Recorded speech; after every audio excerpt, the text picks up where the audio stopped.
今度は立って動いていきます。タンタンタンタンタンタンという3分割ビートで動いていきますよ。腎臓のところを少し刺激してあげましょ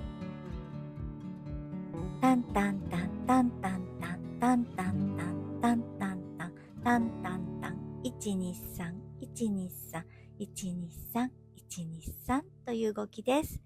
次は2分割ビート 1,2 1,2 1,2 1,2 1,2 1,2 で動いていきます。